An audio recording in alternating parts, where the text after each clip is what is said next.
Welcome to Biggest Geek Ass. We're your hosts. I'm Randy. And I'm Joe. This is episode 91 of our show. The date is Tuesday, June 7th, 2022. What's new, dude? Not a whole lot. Nothing? Oh, okay. Legion of Myth. Thank you for joining us. And Green Apple and Martinson so far. Legion says, OMG, I hope the answer to the title of the stream is yes, so I can hear about someone we all know go ree and start name calling. Well, he's way ahead of us on the name calling. Yeah, he is.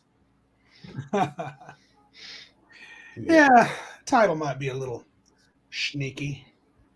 Well, here's the thing, though, with OSR, Yep. there is the D&D comparison to make because that's what it's based in. So Right. whether or not it's strict, a strict reprinting, I know there's some of those out there that are fairly strict but have to change certain things because of licensing issues. Then, I mean, that's what they're all based in D&D, and they're made for those who initially, back in third edition days, didn't like third edition. Yeah. And once the OGL popped up, it made them possible for folks to produce stuff in the old school vein and leave third edition behind. I got corrected one time, though, that said that people could make that the old school had nothing to do that, like Matt Finch's OSR thing. That dude, James Mazalewski, who made, what was the first one he made? Yeah, they're talking about the SCOTUS ruling that said you can't, the game rules can't be copyrighted. Yes. Yeah. But I'm not sure precisely when that was passed, or not passed, but when that ruling was made in comparison to the whole movement. So yeah, Osric was I still feel like Osric came around pretty close to third edition. Yeah, because I remember being at Gen Con and being really excited about third edition, and then I'm looking and I'm like, this is my honest expression. I was like, what are these bozos doing playing old D&D? I mean, that's not how I feel now. But at the point, I was like, "What are you doing, you weirdos?" Right. So we were in the whole, hey, D&D's got a new version. Let's go play it. Mm-hmm.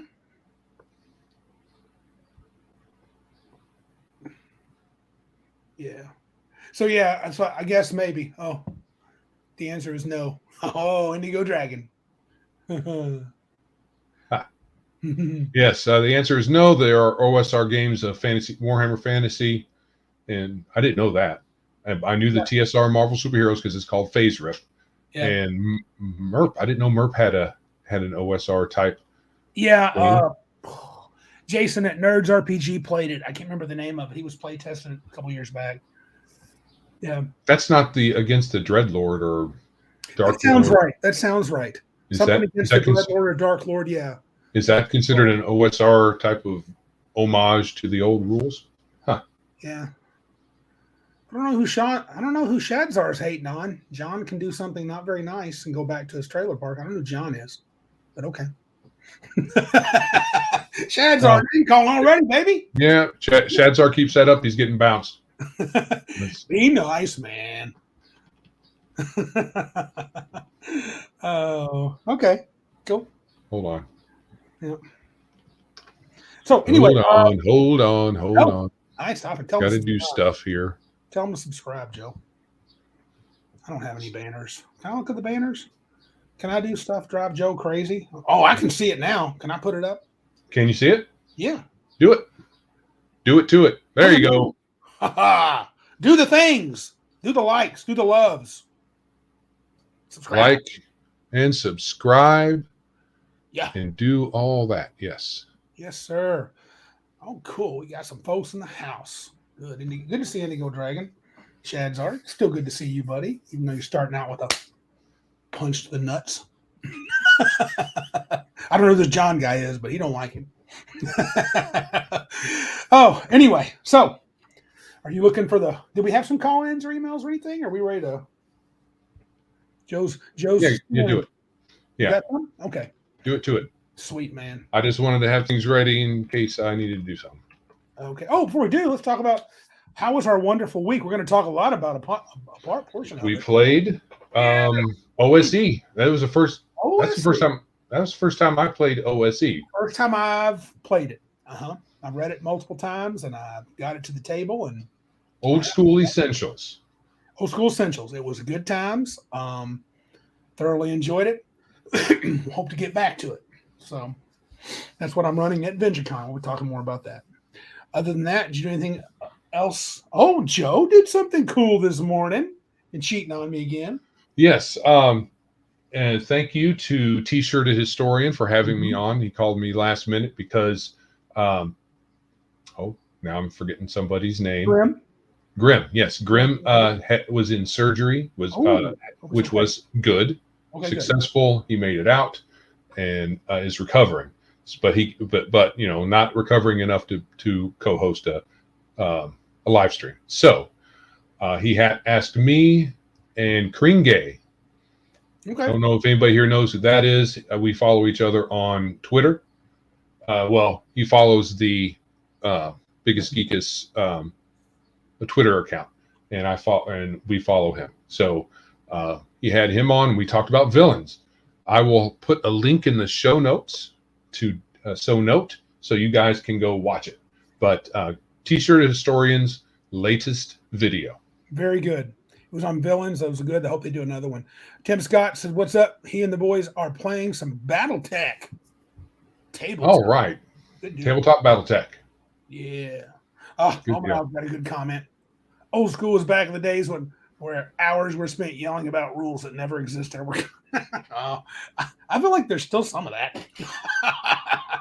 Well, I think that there were more rules arguments during third edition than at my table there was out because I told the players, "Shut up. Who's the dungeon master?" Right. We're gonna do it. How about that? So before we get into the main topic proper, we got a couple of things we're going to talk about. One is one is the game we played this weekend, which was OSE, which was lots of fun.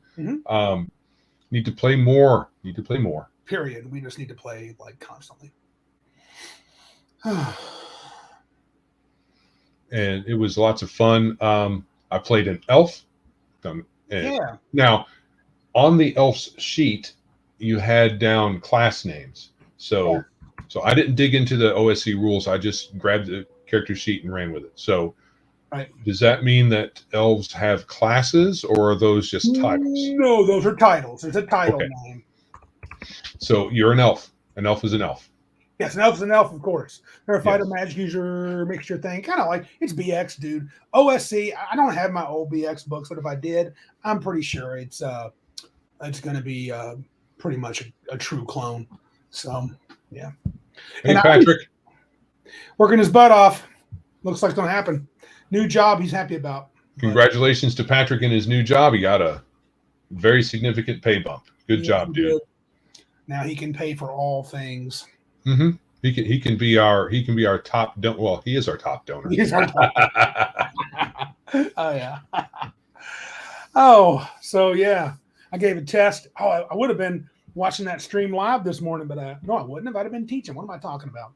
I had class during that time, and I gave a test today. Students did better than the first test, so that was good. Well, our last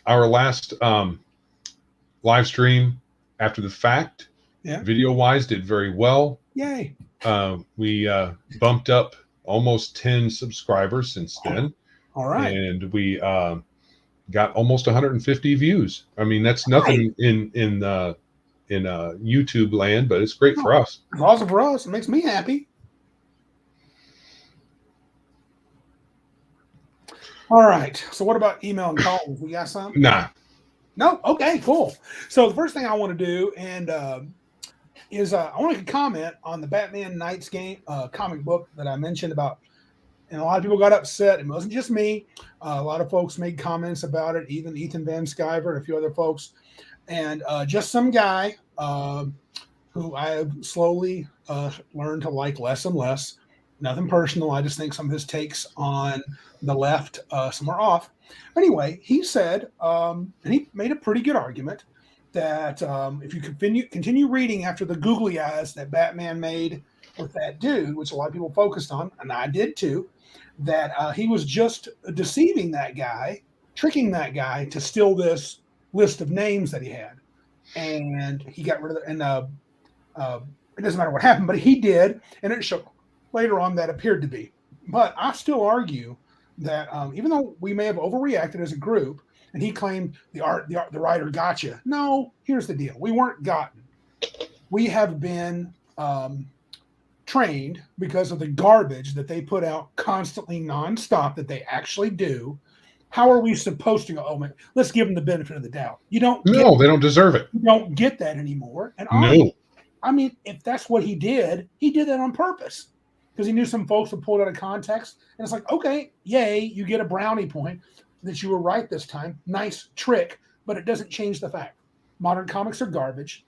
They're totally on with the LGBTQL silent P crowd. And I'm done. And that doesn't fix anything. It doesn't make any difference. It's still garbage. You know? Yeah, because, you know, they back in the 80s if they'd done something like that, because I would have given them the benefit of the doubt. Yeah. Not now. Forget it. No. Well, they lead with that. If that was just maybe some flavoring, or you knew that's what they supported, but it wasn't, you know, out front in your face in the comics, then it wouldn't matter. Yeah. It wouldn't. Right. No. So, okay, you got us. How funny. Yeah. Yes, Green Apple. Thank you for agreeing with us. Yes. We have the correct opinion. Yeah. No benefit of the doubt. No, sir. No thanks. So, yeah. And, you know, it's believable because, you know, they replaced Superman and then made his son bisexual out of nowhere because he never did anything else. And they've done that with countless other heroes. So no benefit of the doubt. Yeah, you can have it. Yes, sir. Yes, sir. Only indie comics and manga. Check out Comicsgate if you haven't heard of that yet. Good stuff. Cyberfrog is not fully my cup of tea, though I bought the collection of Warts and All About Thought Thick, and I finished reading it last night. I enjoy it. It's a little too Deadpool for me. I mean, Deadpool's fine, but he wears on me after a while. Not like hate, but just like, okay, I'm tired of all your potty humor jokes, and you're the not so good guy. I get it. I'm just looking, like I said last week, I'm looking for a superhero. I want a hero. Dang it. Oh, there's a song. I need a hero. I need a hero. Yeah. I can't sing, so don't make me. We got a couple start. I'm going to go back one. I'm not sure you saw me start this, but CBK Ply, I'm doing well. My group and I have been talking about running a high-level game of Rules Cyclopedia starting at 15th level. Well, you got 20 to go, so that's you. You're good. You got any chairs open? Joe wants in. Have either of you started a campaign this high? Not a campaign. We have run high-level games as one-shots. We've also run very high-level games that got high level. Yeah, yeah. But no, I don't think I've started at 15. I know I've started at 9 or 10, though. We have started campaigns at 9 or 10. Yeah. And here's a good one here. There's an OSE Advanced, and I know, Randy, you said you backed that. I'm getting that soon. AD&D characters like Barbarian Ranger, etc. Uses BX rules, though. Oh, wow. That's more exciting to me anyway. Cool.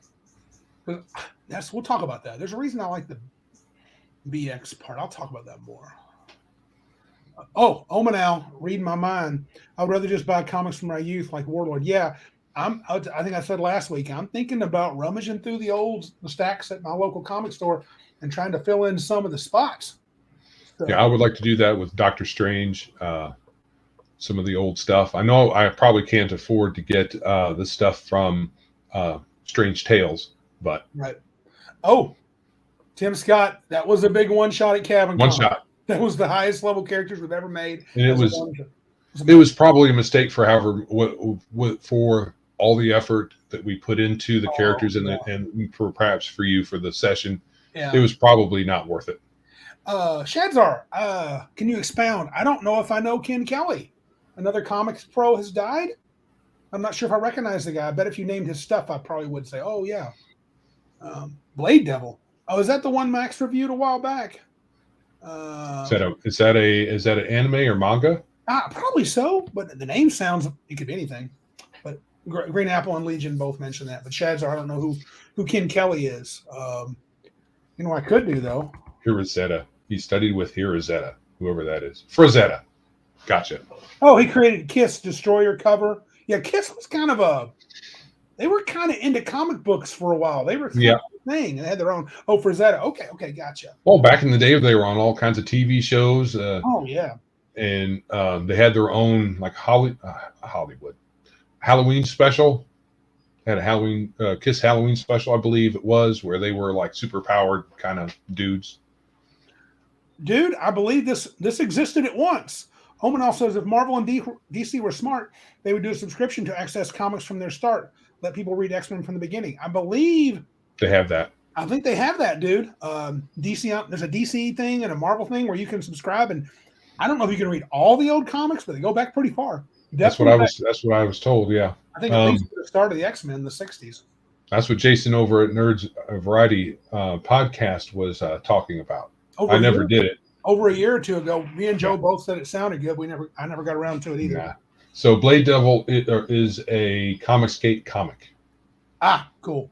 Good deal. All right. So Stranger Things.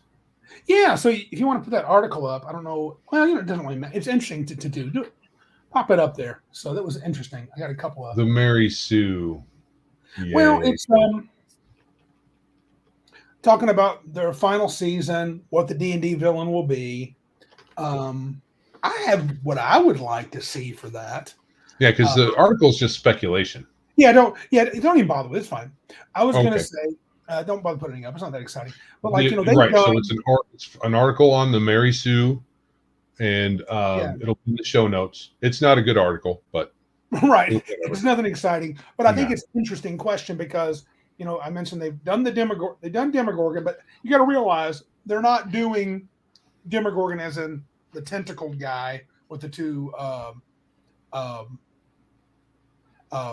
monkey heads. It's they take a creature that's in their universe, and the kids give them, because they play D&D, give them a D&D name. So they've done the Demogorgon. They've had the Mind Flayer, which seems to be the main bad guy. Is the Mary Sue a bad place? I don't know where I found that at, so I don't know. And well, hold on. Yeah, it's called the Mary Sue, and you know what a Mary Sue is in I guess whatever medium they appear in. They're not good, so yeah. So anyway, this is cool. Comment by Mark Gessinger. I knew that. Kiss added their blood to the ink as a gimmick. Okay, that'd have been a good connection to the Satanic Panic. I'm sure that got the. That's probably why they did it. They probably did. Yeah. Ha ha! Satanic Panic. We're going to put our blood in here. It was pre-panic, but I'm sure that was brought up by some moms and dads. Yeah. 70s. Yeah. Yeah, 70s. So anyway, they had Demogorgon. Then they had this dog the second season, which the second season was the worst. The third season, they brought the Mind Flayer in, pretty good. And this season, they have Vecna. Now, realize these aren't those characters. They're just creatures that sort of seem like that. Shadzar. Stranger Things, main bad guy was obvious from the start when they were using D&D. It'll be a white male, of course. But I'm thinking, if it were me, if they would let Randy pick a title for the main villain, they're saying it's the Mind Flayer. I hope it's not. I hope there's one above. Right. CBK play. The Mind Flayer is controlling Vecna. But I'm hoping the big puppet master, and this would make sense, Asmodeus. That's what they say in here. He should be running the show. It'd be okay, but okay, so as of last season, yeah. Because a lot of these series have like the ultimate bad guy. Mm-hmm. And Asmodeus is an ultimate bad guy. Mm-hmm. There's especially when you go with his stats from AD&D days. I mean, he didn't have a whole lot of hit points, but you never touched his hit points because he controlled you, and you had 7 armor class, enough hit points, 300 something psionic ability. Dude, that's one stat. One time I had memorized. He had dragon breath from the staff of every type. Orcus is more famous than Asmodeus. Probably, maybe in the older games. But I think he has a bigger name newer.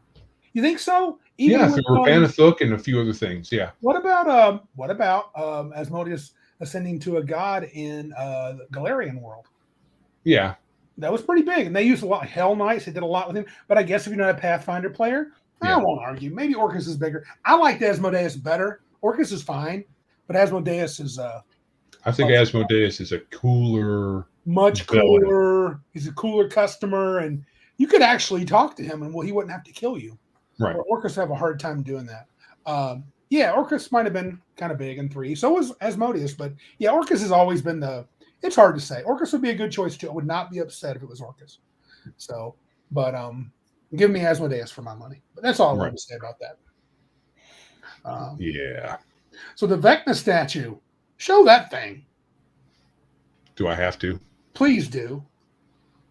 Just so no foolish mortal like me and my sorry. Yes. I'm going to say that it's not that bad a figure, I don't think. I don't like it. Let me see if I can get a good shot of it and then blow it up. Mm-hmm. I'd like to blow it up.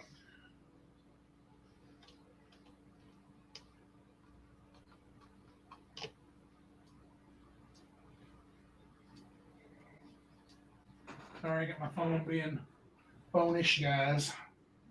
Phone-like phone. Yeah, but dude, here's the problem I have with it. Okay, I'll give you it's okay. And go to the gallery, says Shadzar, if you can scan through it on the little arrow. Yeah, so here we go. Yeah, I mean, okay, it's fine. It's okay. His hands. I don't think it's $250 worth of okay. Yeah, that's what I'm talking about. Come on. Does it come? Is this one that comes painted or not? I assume it looks like that. I don't know. Patrick Demo's got a good comment. A desiccated Thanos with a lame Infinity Gauntlet. Right. Well, it's a replacement for his hand. I couldn't tell from his eyes. Is his left eye missing? There's a red. Yeah, it's red. Well, okay. So hold on. I will get back there. Left eye. but here's the big thing. Minus the price tag, which is utterly ridiculous. But again, I mean, I don't know. Our superhero, there's all kinds of like little statues of superheroes that sell for big prices, But here's the deal. Yeah, it's hard to tell if one of his eyes is missing. Vecna, as an actual figure, is not terribly interesting to me. What's interesting about Vecna is his hand and eye. Yeah. Because they were artifacts. Vecna was always beyond that. Vecna was never really a presence, just his leftovers. Apparently, the Book of Vile Darkness, Shadzar said, I read it too, I couldn't see it, is in his rib cage. I don't know if you can zoom in. Oh, yeah, there's a book there. Yeah. And Patrick says he resembles the Stranger Things Vecna, which, here's, whatever. I just don't, Vecna is not interesting. His hand and eye are interesting. His disembodied spirit dominating you through the hand and eye, to me, is interesting. It's probably just me. I have no interest in a Vecna figure. And those that don't know, I did purchase the hand and eye, which was pretty cool. Indigo Dragon looks like a Terminator. It does, kind of. Again, you're right, Joe. It's not a horrible figure, but I mean, why do you want a Vecna figure? Seriously. He's not a dude. Well, maybe he is now. Right. And I don't know if I didn't get the Book of Vile Darkness. I know he has it in his body there. Mm-hmm. I don't know if they got into more of him, his lore in any of the books, including that, Book of Vile Darkness or any other. I can't remember. I don't remember there being any big dump of lore about this dude. I remember in a 3E product, there was a class called a binder, and Vecna was a vestige that you could bind. Yeah, he does. Shazor says he looks like the mummy from Brendan Fraser's first movie. A little bit as he's starting to transform. Yeah, a little bit, getting his flesh back. Look, it's fine. The figure's fine. My point is, I don't get it. And for $250, I need to get it. It'd have to be big to be worth $250. 12 inches, dude. He's a foot tall. I mean, that's not that impressive. No, that's not. So, a foot tall. Nah, I'm not seeing that $250. Nah. But hey, whatever. Give it blue eyes, said CBK Ply, and you have a White Walker from Game of Thrones. Yeah. Oh yeah, that's true. Yeah, but Game of Thrones stole from D&D, so it's okay. All right. I guess that's all I want to say. Too much money, not that interesting. But guess what Randy has and didn't bring in here? Oh, can you cover for a minute? I'm going to grab it. Okay. Okay. So yeah, I'm getting a little tired of all these. Well, I'm not. I'm just not buying them. I don't get the whole. That's expensive for a figure you're going to use on the table for combat. I don't know if this is meant for that or if it's meant for your shelf. Oh, life-size Dritz only 450. Huh, that's something. Correct. So there are a lot of people who have money to burn, apparently. I wonder what the stats, what the what the sales stats are on these iconic figures. They keep making them, so they must be making them some money, or they're getting subsidized by Hasbro for some reason. Neither of which, I mean, if they're making money off of it, well, fine. I don't fault them for making money. I just don't get spending $250 on something like that. Yeah, I mean, that's fair, and I'm guilty of it. I'm the guy that's burning his money. But shout out to Patrick, who's on. This is the Demogorgon, which he made. He bought and painted for yours truly, and it is utterly fabulous. He did a great job. Yeah, this is a quote-unquote knockoff Demogorgon, but I'll take it at half the price. So, yeah, he just straight up killed it. So Randy's happy. He's got his Demogorgon. He's got Orcus. I would love an Asmodeus. I don't know, Joe. Tim Scott mentioned to me last week that Tim was playing with us this past week, and Tim played. So I think he mentioned there he saw the unpainted Tiamat, the big Tiamat figure that I bought for $3 something painted for over $400. So I don't know what people are thinking. Look, I'm willing to blow some money. You know me. I like a vanity purchase every now and again for my hobbies, but that's getting crazy sauce. Who's going to pay $450 for an unpainted Tiamat? And then our buddy Greg made a good point. They become collectible almost immediately because they make so few of them. Yeah, but the collectible status of our hobby goes in waves. So right now it's a high wave for a lot of things. Right. But it's easily possible that in a few years, if the popularity of D&D wanes, that collectability is going to go back down in a trough. It may, yeah. Darth is in the house. He made it after taking care of his family's tech issues.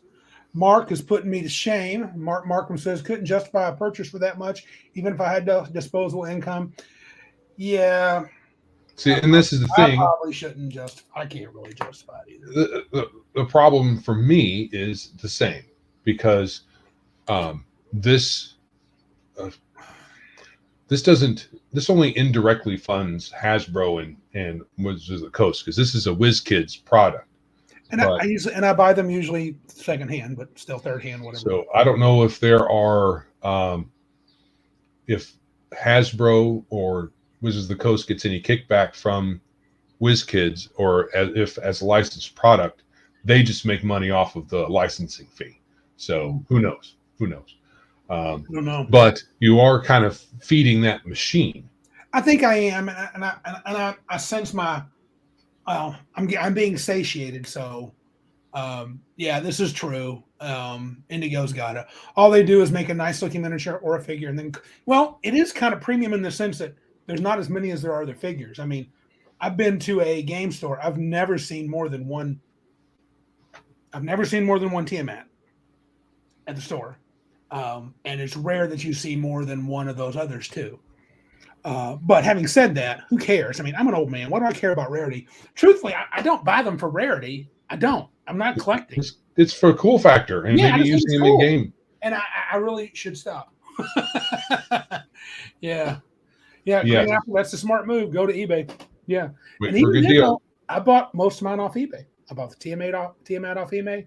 I bought the Orcus off eBay, and was very happy. So, yeah. Okay. Oh, all right. Are we So, yeah, ready to thanks, move Patrick. on? Appreciate it. Unless you got something else, I think we're ready to move in after we tell them to do the thing again. Do the thing. Now that we got the big chunk of folks in here. Yeah, we're doing good. We're doing it. Thanks you to everybody who has stopped by to give us a look, and subscribe if you haven't already. Give a thumbs up to the video. Comment if you like. Spread the news. Spread the biggest geekest message all over God's creation. We also have links in the show notes. Let me see if I can put them in there in the description now. I'll start doing that whenever you start jibber jabbering there. But what I'm going to do is I'll put a link.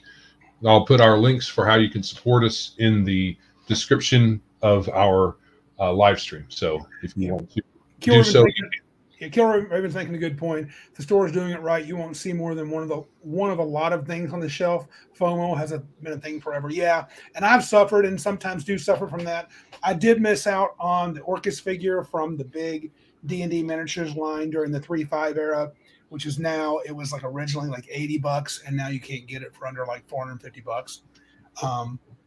Yeah, you're right. It's a car payment. It's stupid.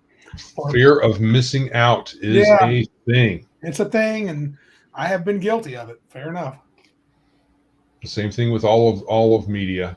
Yeah. You don't want to miss out, so you can get in on the conversation. Yeah. Movies too. Do the same way with movies sometimes. Oh yeah. When I backed off and saw the Batman movie, and I wish I never had, it was garbage. So garbage is strong, but it was not good. I reviewed that. All right. So Joe decided to put a little clickbait in on our main topic today. He said, how did you phrase it, Joe? We love the OSR, but is it D&D? Really, it's more about, to me, what is the fascination with the OSR? Well, I think for a lot of people, that is the fascination. Is that what? It's just D&D? That's the draw. Its relationship to D&D, at least for us old guys. You know, younger guys, maybe not. I'm not sure, but I think for us older guys, it is its relationship to D&D, whether you call it D&D or not. Right. There is like the spice and the worms. There's a relationship. I don't think of any other game, and I know there is one. I mean, Indigo's already pointed out several. I think of D&D when I think OSR. I just do. Joe, you just froze for the first time in months. Shadzar said, "I saw it too. I didn't want to say anything." Shadzar. Joe's he's very sensitive about freezing. Yeah, I'm very sensitive to freezing. I think that's because I was doing some other stuff on the computer. I was putting up the links and whatnot, and my paltry 1 point something on a good day gigahertz of processor speed here got taxed. This got me thinking, though, and I was writing the outline, and Joe can verify this week. I wasn't sure it was a good topic or not, and Joe kind of spun a little different. I kind of like it, but what got me down this road was after CabinCon 16, Joe ran we talked about it before, a 3rd edition variant game, a streamlined 3rd edition. I was like, oh, what? Hold on. What? Kill Raven. He picked up that Orcus figure for $25. Are you talking about the one where Orcus is holding the thing and he's bent over? The real thick guy, the gargantuan size one? Is that what you're talking about? Because if you did, you're awesome. $25? You can't touch that for $25. Dang, son. Anyway. So you said that was ages ago. Oh, okay. Oh, ages ago. Oh, okay. Whatever that might mean. Probably like the day after it came out. No, I don't know. Well done, Kill Raven. So anyway, after CabinCon 16, Joe ran that, and I was like, dude, that was super fun. And what I find, in this past weekend, we played OSE, and I was like, BX is super fun. And then last year we played Swords and Wizardry, and I'm like, that's super fun. And I've yet to pull out AD&D or 2nd edition, either one. We haven't played it yet, but I want to. So what I wonder is it just nostalgia? And if we stick with OSE and we play that through and say build a mud sword off of that, are we eventually going to see the same warts that we saw before? because we thought when AD&D 2E was near the end and third edition was coming out, Joe and I were both ready. I was ready, and it wasn't just because I was ready for there to be a revision. I wasn't really ready for a wholesale change, the wholesale changes, though. Honestly, I don't know if it was FOMO kicking in or if it was relief that the game wasn't dead, although some people would say that it still was because of how much third edition diverged. Mm-hmm. I'm going to put this up here because that's a freaking long name. Charles Bartholomew Mortimer Norris III. That is a cool name. Tell me that's your actual name, and that is awesome sauce. And he makes a good point. Nostalgia makes me want to support OSR for $450. I'll find someone with a 3D printer and still have money for gas. Well, you would have had money for gas a few weeks ago. Right. So Chuck Norris. Oh, is that Chuck Norris's actual name? Probably is, as awesome as he is. That would be funny. So anyway, I put, and so we're wrestling with this mud sword idea. Those that have been with us for the 60 of our 90 episodes would know we talked about mud sword as just the kind of the code name for the game, this perfect D&D game Joe and I want. And I was like, what are we doing, dude? I mean, now when I say we, I mean me. Joe's been pretty good about wanting to stay focused on just the setting and then the rules. He's kind of like, yeah, we can do this. He doesn't really care because I run the games, but me running the games, I'm more interested in the rules. And what I'm finding, Joe, is I like them all. I like playing them all. Yeah, I get that. Is that a problem? Now, I've got some ideas for some whys on that. For some why. There is some nostalgia factor. Yep.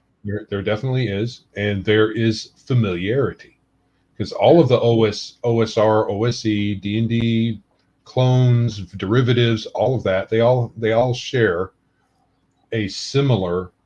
They also share a similar set of core rules. They may not all share the same precise conceits, especially when you consider Lamentations of the Flame Princess and a few others that definitely have some other.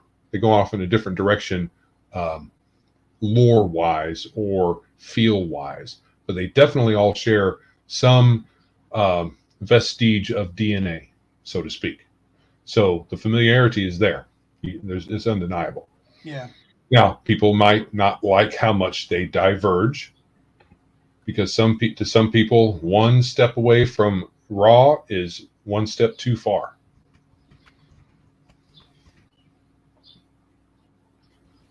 Yeah. How about so nostalgia again? I've been kind of doing nostalgia thing. I thought it was fading. I wondered too if this is good because I feel like maybe I'm just refocusing back to my roots, like what I think is important, what the truth is in D&D. And I don't know. I mean, I think that would be a good way to think of it. But I do worry that it's just nostalgia, and then eventually I'm going to be like, old school. Gosh, these games. I didn't like this before. Now I don't like it now. And right. Well, so nostalgia is one thing, and then new shiny is another thing. That's what we had with the with third edition. It was the new shiny, and Pathfinder the same thing. New shiny, we had that. So I don't know if it's a mixture of fear of missing out and the new shiny thing. And Larry Elliott makes a good point. Hey, Larry, part of it may be you are playing them with friends, which makes we have a great time no matter what. And I think that could be the biggest factor, because I think Larry got the right of it. Yeah, because we have a group of guys we really enjoy role playing with. Yeah. And well, for the most part, the rules don't really matter whether or not we have a good time. So when you have this experience, like we did Cabin Con, and I got to play this year. Everybody knows I just played it in DM. Dude, after I played DCC with Tim, that was my new favorite game. I played 13th Age with Larry. I was like, man, I love that game. I forgot how much I love that game. Then I played 3X with Joe, and I'm like, oh, I love that game. Played Aliens with Josh. Oh, that's a pretty cool game. Now, granted, I don't feel quite the love for Aliens because it's just not D&D, but the others are D&D-ish. And that's where my the love is. There's a lot of intersection of things. Yes. Nostalgia, familiarity, good group of pals. all of that together, and then it's hard to tease out which part of that is I like this. I like playing this particular one most because of X factor. It's really hard to do that. I think I can say that DCC and 13th Age, I can tease out enough to say it's probably more the people, and I like the experience at the table. But when I think about running a long-term campaign, yeah, it doesn't hold the draw. Oh, Mark Getzinger. I admit 5e brought me back to RPGs, but I think OSR is what recaptures my joy in playing without all the extra rules and real life problems. Yeah, dude, that's true. Yeah. Yep. Yeah. Indigo Dragon's got the other experience though. He says, I didn't. Well, Josh, you got it. I didn't grow up on D&D, so I have no nostalgic love for my older D&D RPGs. I feel like I got lucky starting with BattleTech, WEG, Star Wars instead of D&D. Maybe. I don't know if that's luck or not.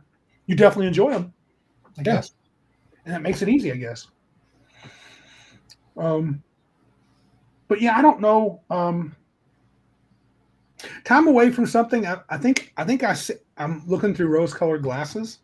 Do you think? So having all this fun with our friends, I guess I feel like I'm having a lot of gamer ADD.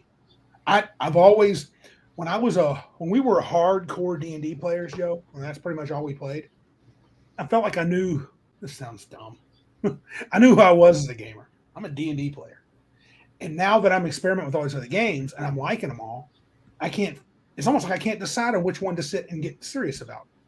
Because I do want to have when I say serious, I mean, I want to have a long-lasting campaign. Well, I think that perhaps you should just choose one.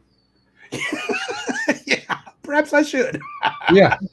Yeah. Because honestly, there's enough. There is enough in the OSR in the old school books that you can still use. Yeah. There's enough of an overlap there that if you just choose one of them, Rule Cyclopedia, all of that, there's enough overlap in there that it'll feel enough like D&D that it'll satisfy you. It's just a matter of selection. Oh, Killraven started with Phase Rip. That would be our buddy Martinson. He did the same thing. That was his first experience, but Martinson got the truth of D&D at my table. So, if there is such a thing. The truth of D&D. Dude, there is the truth. There is no my truth. Actually, this might be a situation where there is a my truth. Yeah, because everybody focuses on different parts. I mean, there's it groups out. This is more than Indigo. When I was young, when I first met, it wasn't until college that I met someone that learned to play RPGs without starting with D&D, and I was literally floored. I was like, "What? You started with something other than D&D? That's heresy." Yeah. Oh. All these other games are pretenders. D&D is the real stuff. So if we jump, in the deep end of the pool, would you be, as a player at my table, which you're likely to be one of my players, would you care what I started with? Does it matter to you if I do Rule Cyclopedia, blend in some other stuff? Or would you rather I really hope he picks 3rd edition because that's my favorite, or I hope he runs DCC, or does it matter to you? Not really. The R files. The D&D truth is out there. R for Randy. Thanks, No, not really. I mean, I'm going to have all the same old school, not liking fancy and magic thing. And when I say not liking it, it doesn't mean I hate it so much that I won't play a wizard. It's just kind of a tickling annoyance in the back of my head. That's about it. I can say this much, that the way OSE does spell casting, which means you do not get to cast your spell until, you have to, you say what spell you're going to cast, you state your intention, and you can't do anything else. You don't get to move, none of that. I think I get it, because those OSE spells, they were good, dude. They were good. Old Stuff. school. Yeah, there were a lot of them that were sleep. Hello. Yeah, yeah. No saving throw. You're down, and that means you're dead. Oh, we're getting some. Look at. Yeah. We played everything TSR put out from James Kane. D&D Hey, all the James. time got old. It Good to didn't see you. Yeah. it didn't get old to us.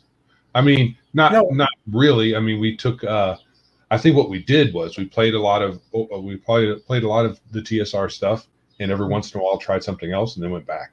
So yeah, we dipped our toe in Phase Rip. Joe ran a little Warhammer and not BattleTech. What'd you do? Travel for like half a minute. yeah, I think we made characters and quit. I had the old Traveler, the box set, the I guess the introductory set, whatever it was called. I have it here too. Let me see if I can spy it out. A little black box. Yeah. Okay, it's all covered up with something. So whatever the introductory box set was, where it didn't have all of the rules, so I really didn't get a lot of stuff about it. So I tried to run it kind of off the hip, and it didn't work out very well. I think if I had read it through more, maybe, but the introductory mission didn't really have a lot for me. When I remember reading it from a long time ago, did not have much to bite into. No, it was too. It seemed like just, hey, let's go here and let's pick up supplies and move on to the next planet. That's what it seemed like. As a younger kid, I just couldn't do it. I mean, I could not even get into it. Indigo Dragon, dude, he says it like it is. I played BT, I guess, BattleTech, Star Wars D6, Shadowrun, Heroes Unlimited, Champions, Earthbound, even the Street Fighter RPG, long before I tried AD&D 2E. So to me, AD&D 2E was, I'll just say it, I didn't like it. Okay, fair enough. I mean, I would imagine had we cut our teeth on Warhammer Fantasy, had we been, over there with John at RDD, maybe it would have been a different thing. Maybe we'd have liked something. D&D's poop. Yeah. Yeah, that's true. Bruce says he never tired of D&D on the USS McCandles, FFT 1084, the USS Defender, MC2. Is that actual ships? Loved Warhammer Fantasy. Yeah, all my buddies and Joe included and family members that were in the military, D&D was the thing they did. So, but yeah. So playing on Saturday. I had you guys play my first run through of the game that I'm going to run at VentureCon. I don't want to give anything away. It was using OSE rules, 6 level characters, though Joe played a 5th level elf. I'll give him 40,000 experience points each. I think I loaded you up on magic items, and I think it showed. But that's okay. I felt like it had the right feel for what I want my game at VentureCon to have, which is a little craziness. I used an old module, and we didn't get through much of it, but I told them we won't. I think I had the right feel. Did you notice any quirks, though? I did. I noticed a couple quirks. Right. So quirk-wise. Were they charming or annoying? Let's see. Like always, I prefer the adventuring is dangerous, TM. Yep. Feel of old school. Although I didn't feel that in this in that session. No. I don't know if it was the magic items so much as the encounters were maybe not designed for our size and group composition, perhaps. And there's also, here's another thing that it's hard to factor in. Experienced players play differently than inexperienced players, and can roll over encounters that are probably 2 or 3 levels higher than what is in your module. So there was an encounter that I don't know that we one-shotted it. No, we didn't shot it, but it was dead by second round. Yeah. And it didn't really hurt us at all. Yeah. And we were all like, oh boy, this is going to be rough. Someone's going to get hurt, blah, blah, blah, blah, blah. And it was like, pfft. Yeah. And I think, so to be clear, I used an old BX module. I used the suggested levels. I gave magic item because I literally thought, man, I used that 24d6 system we talked about once. Mm-hmm. The stats were okay. I mean, Yeah, they weren't that high. They weren't that high, but there was an 18. Almost everybody had an 18 or a 16, something good. I think the elf didn't have an 18, but No. we had several good stats. And Joe says what's good, but you were still pretty solid. Solid. The point was, I was kind of nervous, but that's because it'd been so long since I DM'd that type of D&D. Honestly, I didn't know how to gauge. When I read the module, I just read it straight, and I was like, I don't know if this is a good encounter or not. I don't know. The last encounter in the adventure we did, I don't know if that's the one you're talking about. Joe at the table suggested that I double the number of creatures. Either that or give the one creature more hit points. Yeah, because it was really creatures have low hit points. You guys defeated a 15 hit dice creature rather handily. It was a fun little fight. No, it was a fun little fight. Tim's character got beat up a little. Greg's did. The fountain situation. And I was really pleased with that. But I didn't pull a punch, but the way the creature was described was a new creature for the module. It had kind of an engulf attack, but it didn't really say what the result of the engulf was and whether you could get yourself out. So I just used my discretion and said, okay, if you can do damage. Oh. It had no information whatsoever. It tries to engulf you. What does that mean? Right. So, on one hand, that's the charm of old school. And it's been a long time. Now, when younger Randy, dude, I wouldn't have cared. I'd just roll with it because I think I would have gone with what I thought, what this kind of creature is, this more amorphous creature should be able to do these things. And if he engulfs somebody, there should be a penalty to that. Maybe they should be saving every round or drowning or dying, losing their breath. Maybe they should be getting acid like a gelatinous cube, which is that was not what it was, what you guys thought it was. And I made it seem like because I used a gelatinous cube. Yeah.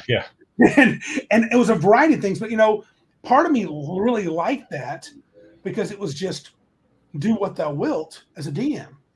And I think having played so many the newer games, third edition and beyond games, not just D&D, the rules are so well defined. Sometimes you feel boxed in as a DM. I do. Well, it says this is the rule whenever something is held. This is the rule when something is engulfed. And sometimes I'm just like, can't we just wing it? So give me a second. I'm going to have to step out. So I don't know if you want to continue that thought or talk about something else. Maybe look at the chat. Yeah, we'll look at the chat. All right. Yes. Well, monsters are definitely too well codified in D&D starting at third edition. They're built too much like the players. I know I've read somewhere this one fellow said he preferred that, but I thought that was silly. Monsters are not PCs and should not work just like PCs. There should be some overlap in the rules because saving throws are saving throws. But apart from that, I'm fine with monsters being able to do things that PCs will never be able to do. And engulfing is definitely something like that. Shouldn't have a PC that's so big it's engulfing things. That's kind of weird. Let's see here. Though we played Killraven, although we played our AD&D campaign during the whole time okay, maybe I'm jumping in the middle. Right up until third edition, other games were breaks from that. Yeah, that's how we use them. Palate cleanser kind of thing. Let's see. Bruce, my cousin, was on an SSBN. About 30 dudes were in on the vampire game. That's a lot. Captain was pissed, but his XO was a player in it. That's funny. I mean, as long as you do your work, it really, I don't see how it can matter. Although vampire was not my thing. Was it the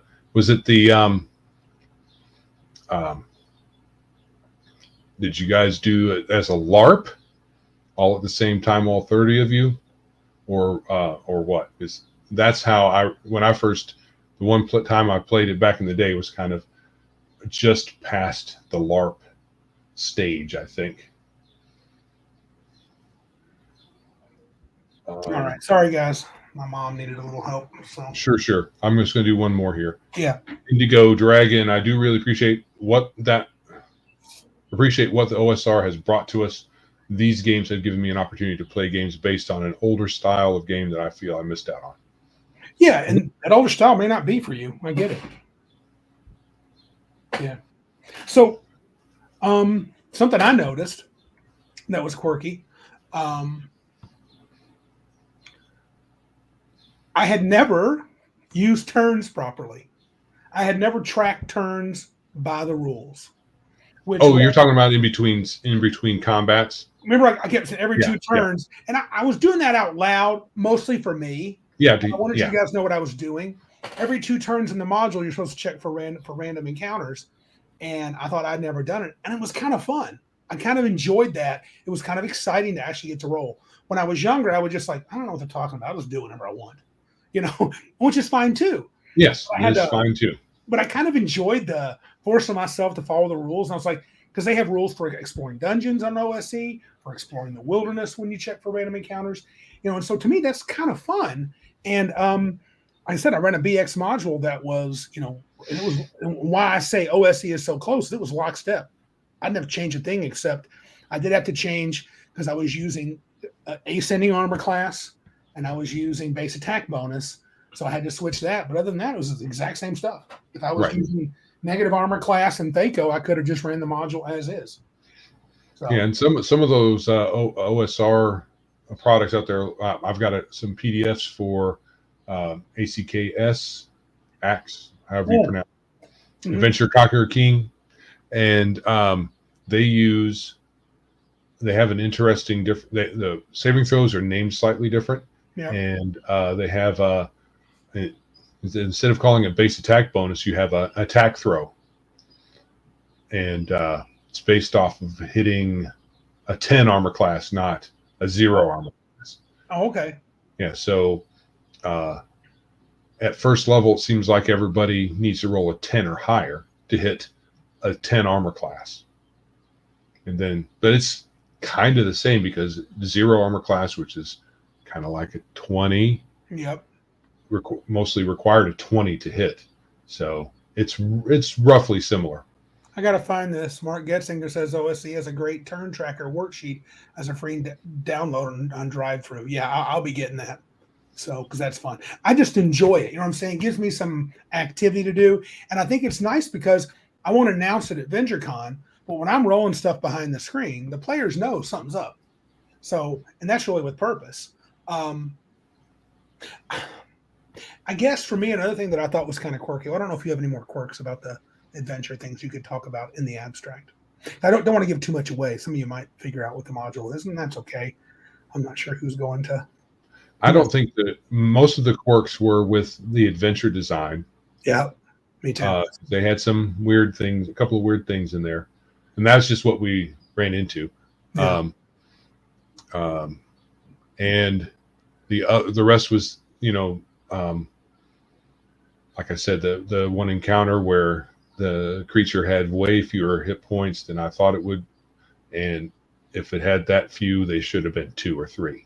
We could have handled 2. We could have handled 3. Yeah, I think you could have, especially that hit point level. You definitely could have. I didn't know what was their damage. Okay, so what I remember of 3 attacks. That creature, 3 attacks. Their damage would have been pretty solid. Yeah, hit pretty hard. So if they got a chance to get rolling on those attacks, it might have been a different story.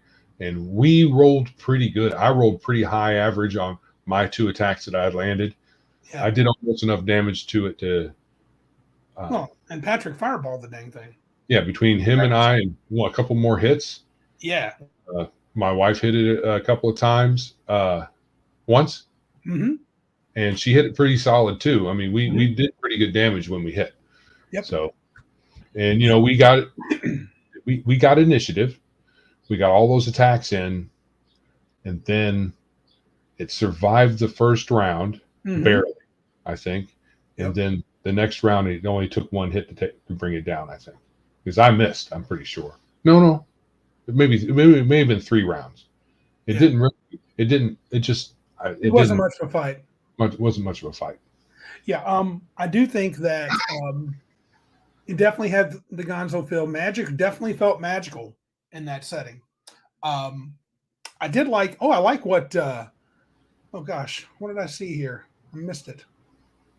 I know. Shadzar says he was talking to Dark Theok. I was just discussing that on Professor Dungeon Master's latest video on character sheets.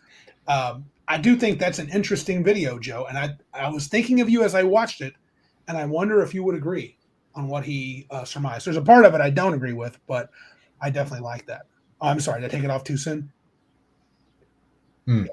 Dungeon Master says it's just a sheet of it's just a menu and not not the way to play. You shouldn't be looking at your character sheet while you play as much. You know, it depends. Yeah. I think that there is a fixation. Some people, and I'll call it a fixation. Maybe that's not the right word. A lot of people say you shouldn't be looking at your sheet. You should be looking up at the DM. It's kind of like, keep your my eyes are up here, not down here. That's what he said. Yep. And I'm like, whatever. I mean, sometimes I'll.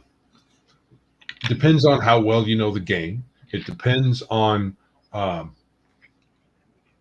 think that's the primary thing. If you know the game well, you know your character well. It's two things.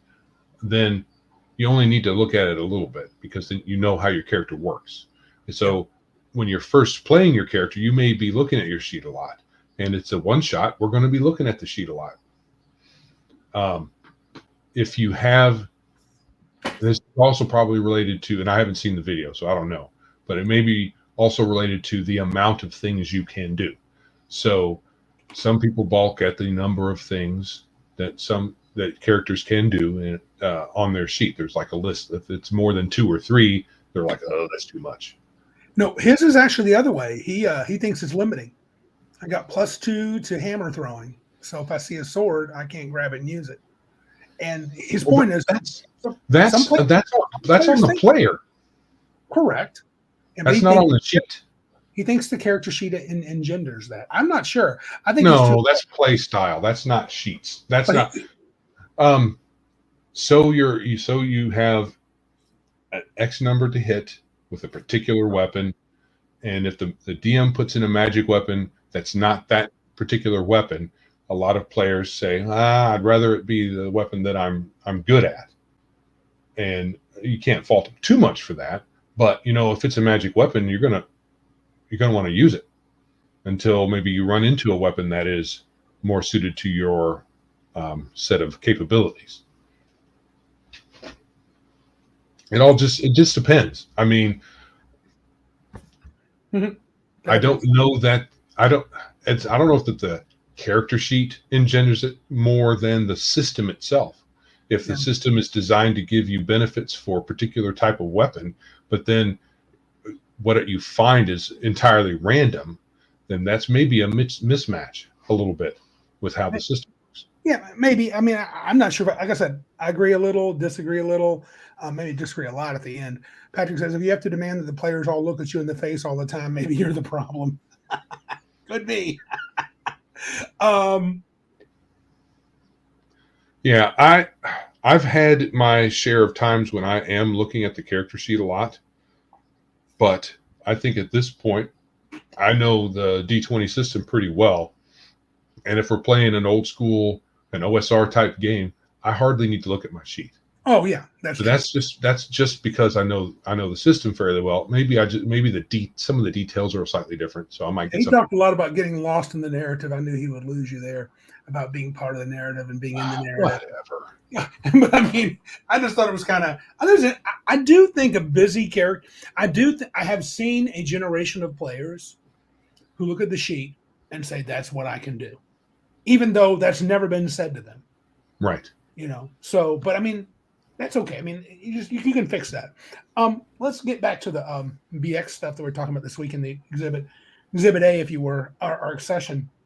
It was hard. I kept struggling with calling for PC player intent. That's just not a thing that I've done so in my the last few years. Yeah.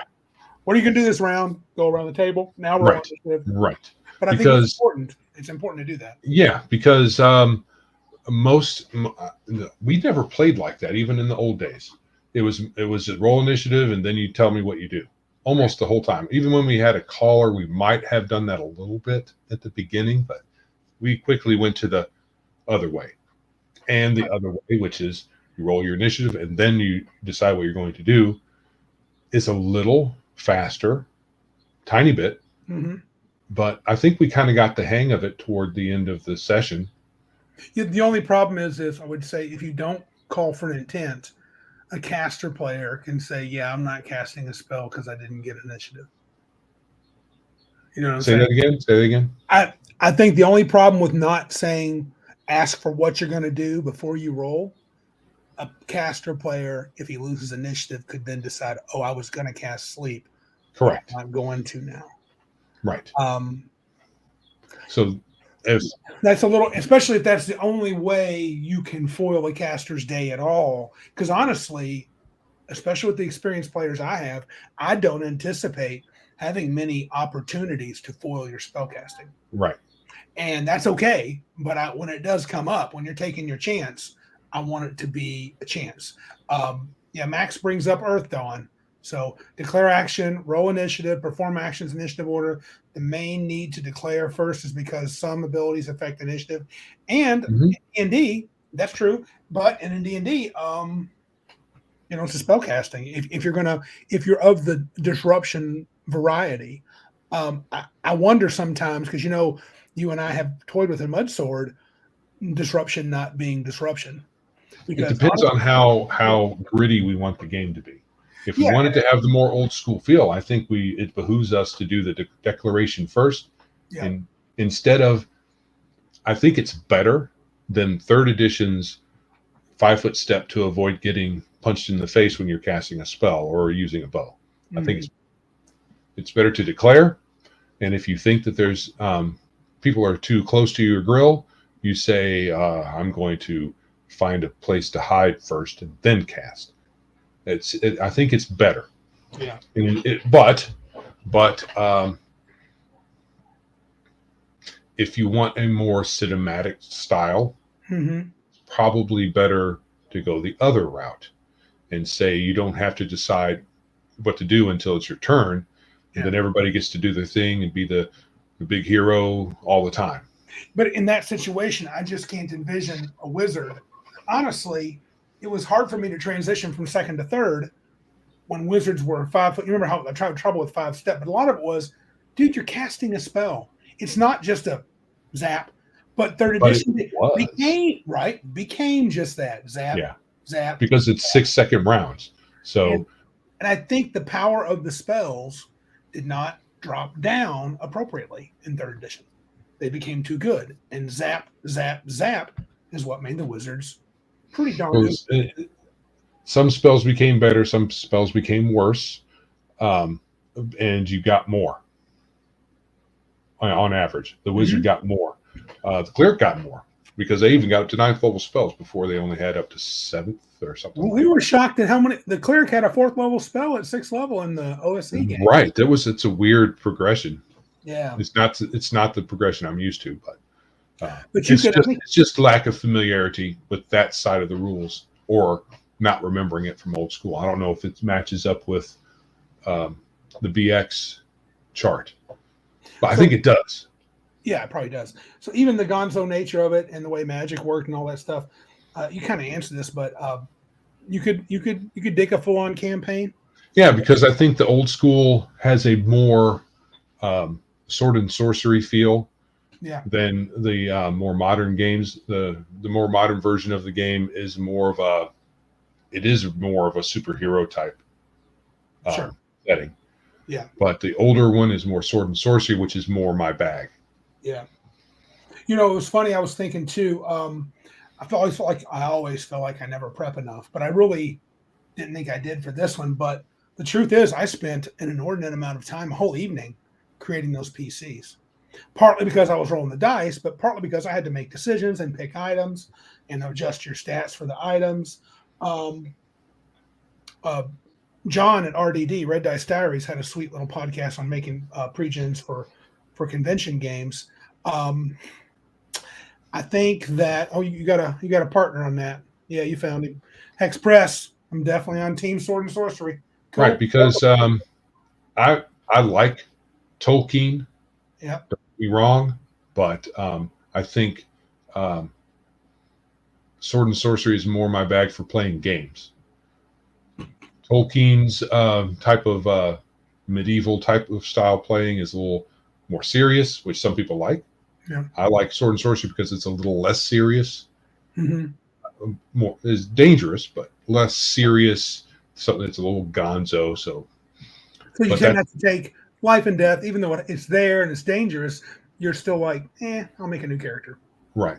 Whereas in Lord of the Rings, you're in this epic quest, and the whole world is hanging. The balance is hanging on your success. So you can feel a little pressure to be like, "Oh man, I'm dead at 18th level. That sucks." And then what do? You start at first level. Did you think the PCs were too powerful? Too powerful? I guess maybe because of just the encounters, but you can't really gauge because you didn't see much of the adventure. It's hard. Okay. Any kind of assessment like that would require more play, I think. Mm-hmm. I mean, we started around what time did we start? I didn't around 7, and then we ended around 11. Though we talked a lot, yeah. So we really only got like 2 or 3 hours of playing, really. Right. So it's hard to assess based off of such a small amount of play. I like the idea of finishing the whole adventure with you guys because it was so fun. But what I like more is I need to play test that adventure. So I think on my Wednesday night group, one Wednesday night, I'm going to run them through it. And then I'm also going to run, I'm not doing the whole module adventure con, it's too long. I'm going to do this chunk. And I'm intrigued to see how they begin. And do you think it's good that I left 3 options to sort of, you literally have a choice, and depending on what you chose, different encounters can occur, not only in different order, but things can occur very differently. Do you like that? I like the OSE. I think I like that because one of the things that it does is it gives the spellcasters a limit. So either you change, if you think spellcasters are too powerful, either you change how many spells they get, what spells they get, what are available, and all of that, which is a bigger undertaking, or you stick with that system of declaring first and make those spellcasters have to think about that stuff. Right. And then you make it, and don't just make them declare and not threaten them. Right. They have to be part of the threat. And that will probably require more monsters, because I just don't think there were enough in the encounters to make it all that threatening. So yeah, they did. They really did. Well, turning. Yes. Turning is a problem in old school. Yes. It's way too powerful. Way too powerful. Unless you have hordes of undead. If you have hordes of undead, when you have undead at all, then that's one thing. But otherwise, they're easy. In OSE, skeletons do not take half damage from edged weapons. It's just regular, huh? Yes. So yeah, that's why. Yeah. I think that I had the skeleton encounter, if I had doubled those encounters, because even as it was interesting to watch the cleric not be able to obliterate all of them, because they are limited by the 2d6 roll. You are limited to number of hit dice. So if you push that skeleton from an encounter of 10 or 12 to an encounter of 20 or 30, and if you let them have half damage against edge weapons, that fight might get a little more interesting. Right. I think so. So, but you're right, and I'm not sure. Bruce Mace. I think as a mechanic, I agree. Channeling positive energy is better than turning undead. Yeah. Do damage. Yeah, but there is something cool. And right now I like the nostalgia feel of turn undead, but I don't like the rule. I never have. It's never been a thing I've liked. Anything else you want to say about Saturday night and our experience, and in particular about the game itself, or what things you thought were quirky or odd or interesting? No, I think that's good. I think I'm good. Well, I think here in this last third part of the main topic, we need to build back better. Did you like that? Oh. Oh.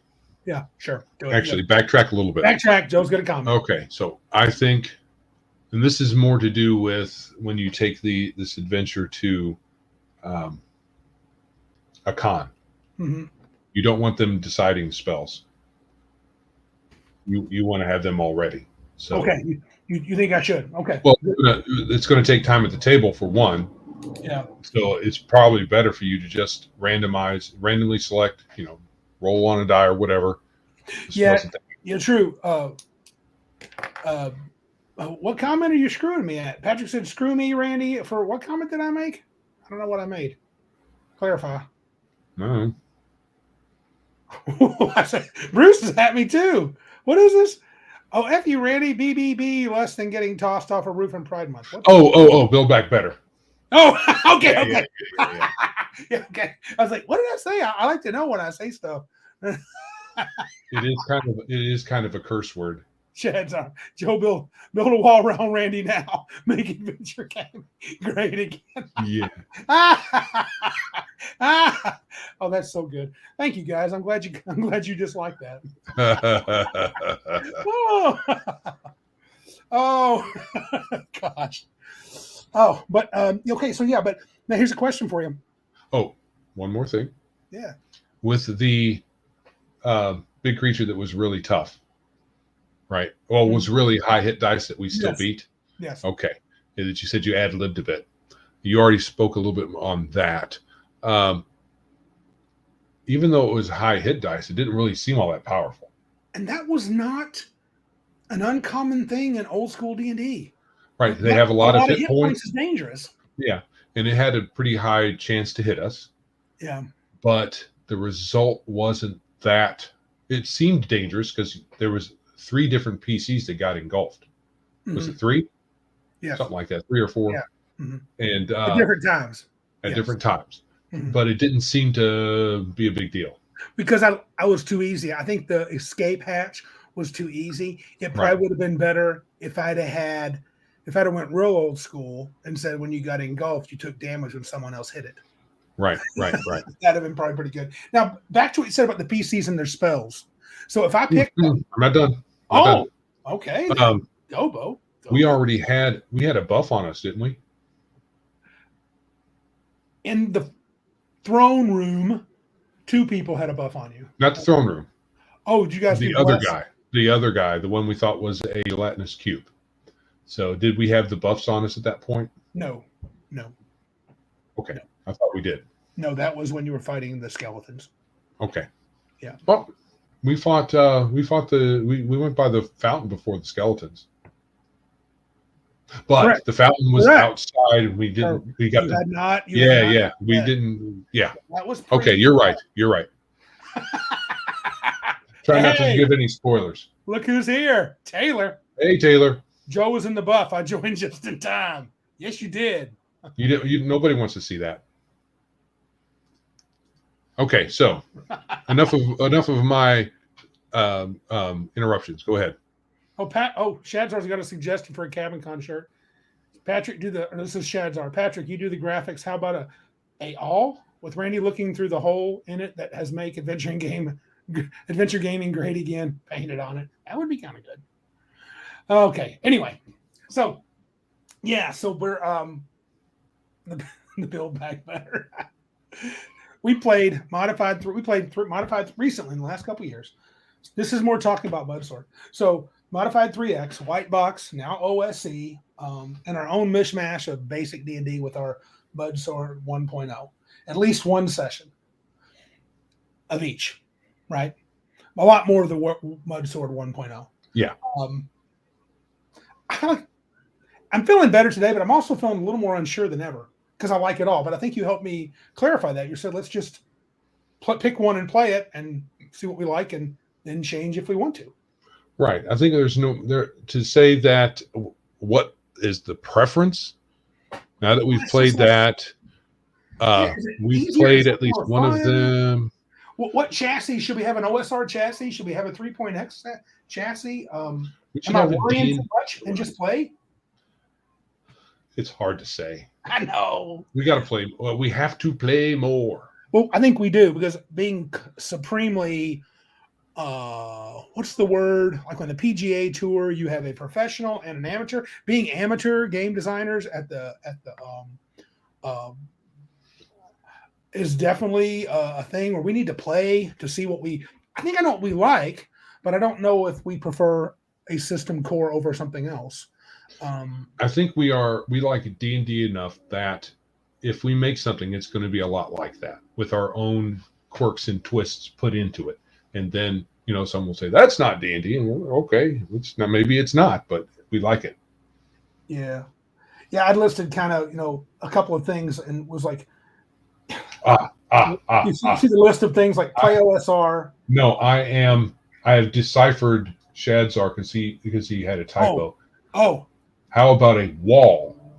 Oh. Not a wall with Randy looking through a hole in it. That has Make America Great Again spray painted on it. The fence does. So you're looking at a hole. Although that has some connotations we may not want on a T-shirt for Cabin Con. Right. Well, here's one that a fence with Randy locked out would work too. Yeah. Or what did he say? Looking over the fence, unable to join. Yeah. True.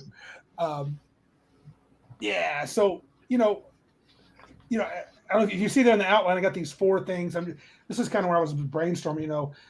This is my ADD. Play OSR and just remove the warts. I've said that before. Start fresh from 3X, removing the cumbersome rules because we did play a lot of 3X and we liked it. I'm changing my mind about that. Oh, okay. Instead of starting at 3rd, yeah, it's better to start at 1st or 2nd. I prefer 1st, and then adding things from the editions from the past that we like. First edition. 20 AD&D. Okay, AD&D, yeah. First edition AD&D. So, because I think that's the chassis I like best at the moment. Mm-hmm. And then you borrow, like you can borrow Advantage, right? You don't have to make Advantage on everything. No, but you say borrow Advantage from 5th edition because it's the only thing that's useful as a a suggested thing that I have in my notes. Athletics for whoever uses it. You just have advantage on physical might type stuff, right? Oh, okay. And that would get more details to it, but that kind of thing. Or there might be situations in combat where you might have advantage or disadvantage on attacks or saving throws, but it wouldn't be all the time everything. Every time you get an advantage, or every time you do something nifty, you get advantage. Sometimes you just get a +1 or +2. Well, I think something like the Thief's Backstab, which can be really hard to get in the old school game, you can make that advantage. Yeah, advantage on attacks. Yeah. Something like that.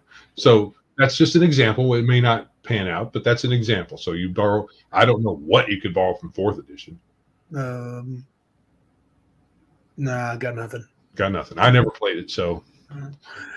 Dude, people are coming up with ideas for T-shirts and merch. Patrick's going to soon be drawing a T-shirt for Biggest Geekus. I'm going to be representing AdventureCon. You're going to see some dudes in the Biggest Geekus T-shirts. So I must have one. You will. You will have one. Put it on your melon. Put it on your melon. Cover your head up. Yes. And if I have anything to say about it, we're not going to have, strictly speaking, Bancy and casting. Oh no, I can't imagine that will not be. Oh yeah, Kill Raven. I probably take it from. He said minion rules. Yeah. Oh yeah. And Legion brought that up too. Probably. That might be that. There you go. But that's in 13th age too. So yeah. So we would probably say we got it from 13th age, not 4E.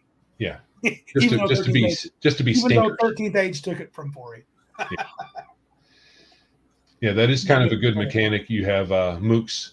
So there's a different mook system though. Sometimes they're one hit, one kill, and sometimes they are a mob. You have to do a hit points too, and you take off multiple of them in one shot. Oh, Tim Scott said the boys are having a little issue. Extremely taxing. Tabletop Battletech is taxing to play with a 12 and 9-year-old. We're on turn 3. And we are how many hours in? Almost 2? Jeez. Well, hour and a half. Hour and a half. Okay. Okay. Alrighty. So anyway, yeah. So I guess I think where it comes in. We got to play, and 1E. We've not done that yet, so I guess that needs to be pulled out.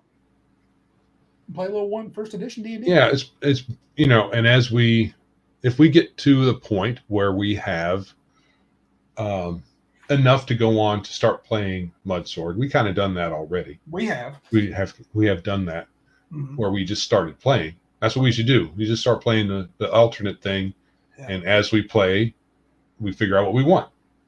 Stick it in or take it out. Yeah, and you got kind of an outline of another take on the world. Not really. It's a lot of the same stuff, and I think I could still transition some of my ideas, like with Lohas and the chaos and stuff. I could probably keep that rolling in there. Though I'm kind of fond of your off the cuff. I don't know if it was off the cuff. Celestial Order for clerics. That's kind of cool. So, yeah, we'll see. And we have to consider, like I've always said, consider the setting, and that will inform some of the rules. There's some flavoring of the rules, class names and stuff like that. I don't know how generic I want us to go. Yeah, I don't think our setting needs to be generic. No, I'm talking about the rule set too. Oh, how generic that will be. Oh, as sure. In, is it going to be called a fighter, or is it going to be called something else based on the setting, and have a slightly different feel than just a generic fighter? What's this? What's Taylor saying? A celestial order for me? Thanks, guys. Oh, Taylor, you're all right for a dude. For a dude. Hey, anything else on this whole our fascination with OSR? Feels like we're going to rummage around in this, dude. I mean, it's going to be part of our playground for a while. Bruce is going to do looks like he's going to run a response video. Oh, tonight. I'll be doing response video to the night. Why are we gaming with OSR? 2110. So 10 minutes after 10. Or no, 10 minutes after 9. Well, it's central, so for our time, it'll be 10 after 10. Okay. Well, cool. Shall we move on to the last little topic then? Are we ready to leave this OSR discussion? You got more things you want to talk about? Yeah, do that. I'm talking about subscribing. That's what he's talking about. Look at check out our the video description. It will have links in there for how you can support us, and do that thing. Thumbs up, comment, do all the stuff. Dude, you know something, Joe, before you go on, this is a little side note. What did you think of last week's episode? I thoroughly loved it. I liked it a lot, yeah. And apparently I actually think it was one of other people did too. I think it was one of the most enjoyable ones I've ever done. And I don't know, I'd like to know why that is. Is it just the singular topic, or is it type of topic?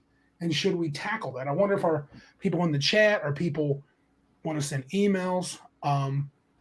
Yeah, Baron G will make Joe happy. It will. It will make the algorithm happy too. Yeah. If it still works the way it does. Well, here's the thing. We should think about this. I'd like to get that energy again, and passion. And maybe it's just the topic. Maybe it was just the topic. So anyway, last segment, I'm going to pose a random question, and it is kind of connected to all this. What keeps bringing you back to the table after all these years? And Joe and I are good. Well, we're 42 plus years into this hobby. So why do you sit down and play a 5th level elf for the 900th time? So, do you mean your table or just in general? Yeah. I can answer both. You can answer both. Whatever you want to get at. So we'll go general first. Sure. I like the game. I like the hobby.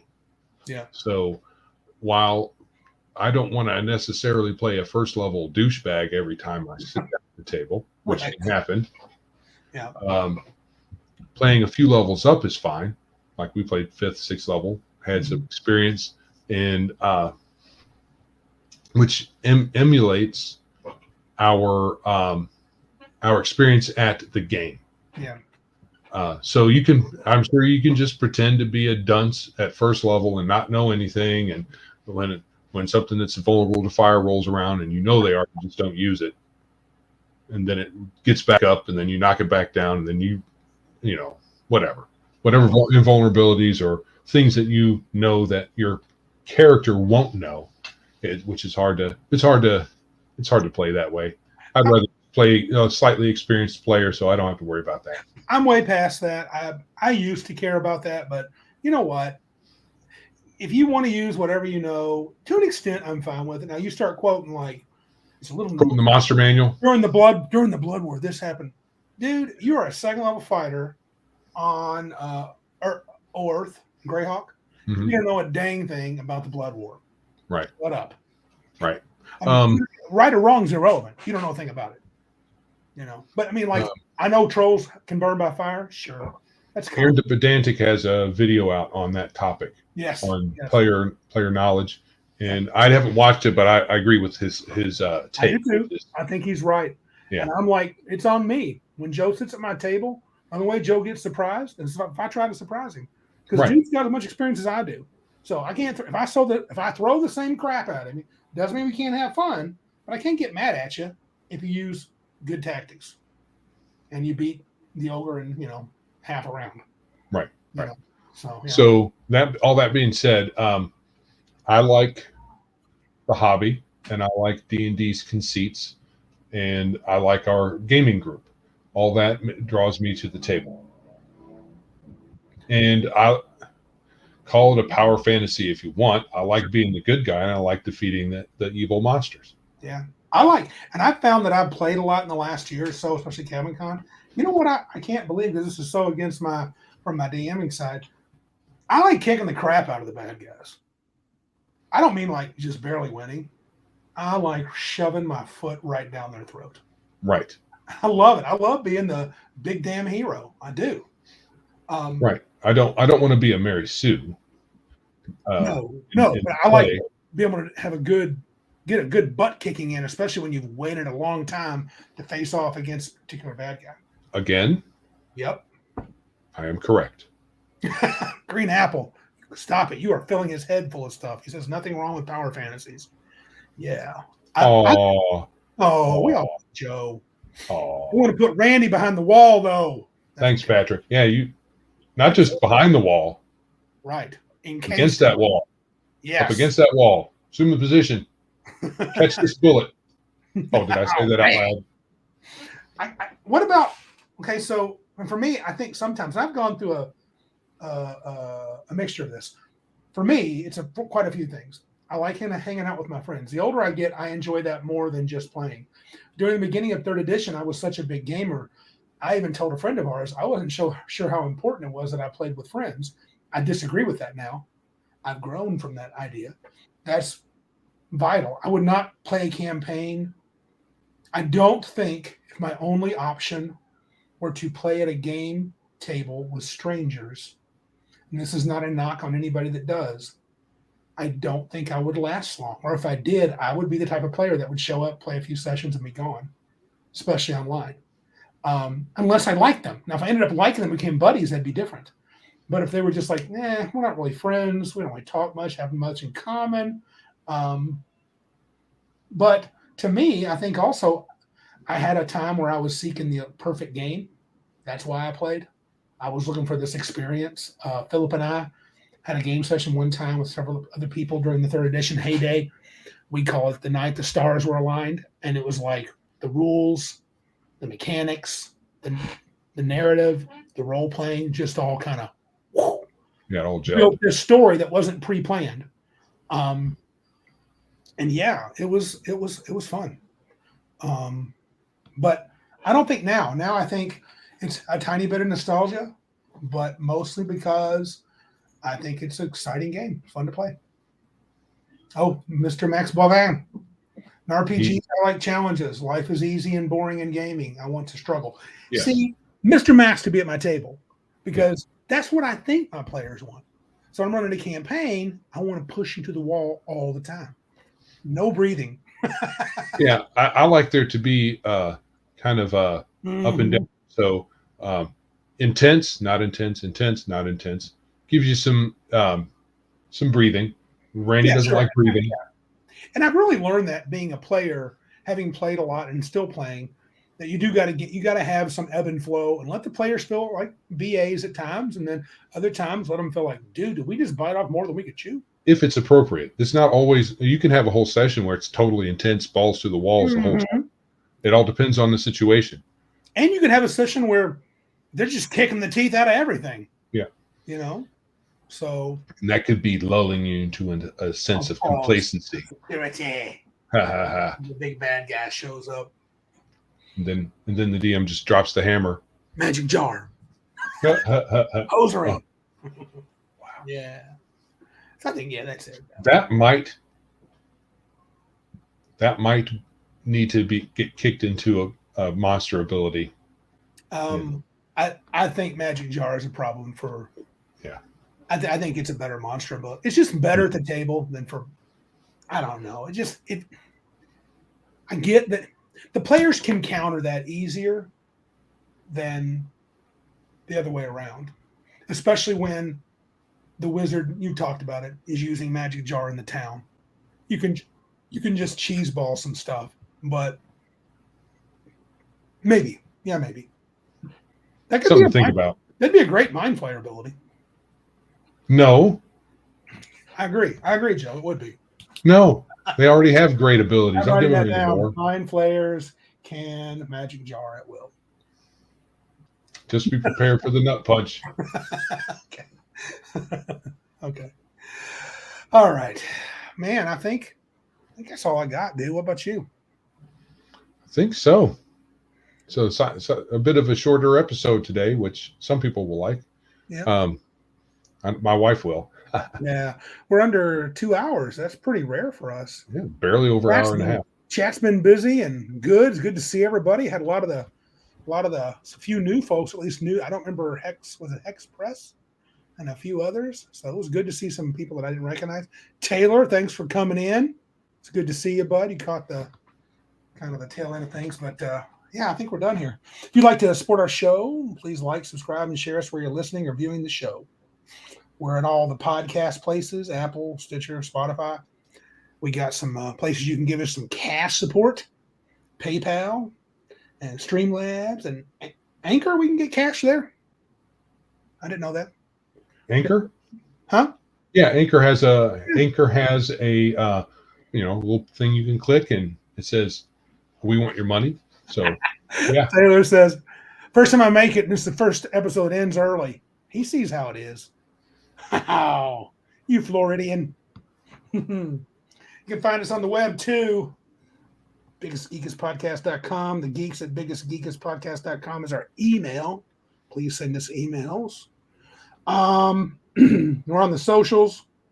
Are you still having some issues with Odyssey, Joe? Or are you not sure we're going to be staying on there very long? I'm trying to gather in some of the currency you need. Oh yeah, to do things there. So you have to watch. Do daily watches. Well, it's 3 times. It's weekly now. It used to be daily, but now it's weekly. Bruce, under 2 hours. He unsubscribed. Bruce. Oh. I have to hunt you down now. Right. So there's a link. The Odyssey link here. Oh, I didn't update that one. I will update the Odyssey link. Oh, yeah. That's our statement. At Clerics, it's short because they had nothing to back up the title's claim. He is not wrong. No, we did talk about that. We love OSR, but is it D&D? It is D&D. Yeah, it is, and it isn't. It's there is a comparison to be made. I mean, it wasn't a big part of, I guess, the discussion. The discussion was over. Guys, he suckered you in. Titles of these shows, if we can even hope to click to hook into the YouTube algorithm, there has to be the wording has to be a certain way. And so I was trying to figure out a way to have Dungeons and Dragons in the title. And I see. Yeah. I see. Okay. So anyway, as far as Odyssey goes, I will update the link here to be the link that you need to have that will, if you don't already have an Odyssey subscription, you will be able to set that up. And when you do that, it will give us a little of the currency over there in Odyssey that will help us put up more videos. Yeah. Okay. So If you're interested. If you're not, you're not. Yeah. And again, like all the socials, Twitter, Facebook, all that good stuff, Gilded, Discord. Well, I think that's it, man. You guys, thanks for hanging out with us, enjoying a little discussion on OSR and a lot of the mud sword stuff. So this is Randy. And this is Joe. And remember, if you can't be big like us, then be geeks like us.